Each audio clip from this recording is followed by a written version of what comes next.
ஏண்டா டேய், இந்த படத்தை பார்த்துட்டு ஏன்டா எல்லாரும் சாமி வந்து ஆடிட்டு இருக்கீங்க?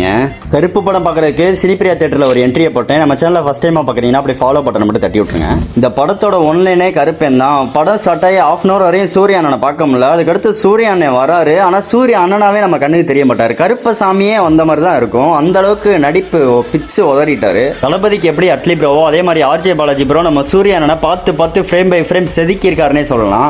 சூரிய ஃபேன்ஸான எங்களுக்கு இந்த படம் தியேட்ரிக்கல் ட்ரீட்னே சொல்லலாம். இன்டர்வல் போனா கைனா புல்லரிக்க கிளம்பிருச்சு. அவ்வளவு கூஸ் பூம்ஸோட இன்டர்வல் வந்துருச்சு. எவ்வளோ ரிவ்யூ சொல்றேன்ற பேர்ல ஆவரேஜான படத்தை கூட நெகட்டிவ் ரிவ்யூ ஸ்ப்ரெட் பண்ணி படத்தையே ஃபிளாப் ஆக்கிட்டீங்களா? இந்த படத்துக்கு நெகட்டிவ் ரிவ்யூ சொல்லி பாருங்கடா. நம்ம சூர்யானை நடிப்பு, RJ Balaji bro direction, Sai Abhyankar மியூசிக்னு பக்கா கமர்ஷியல் படம். இந்த படம் தியேட்ரிக்கல் படம். கண்டிப்பா போய் எல்லாரும் தியேட்டர்ல பாருங்க, மிஸ் பண்ணிடாதீங்க.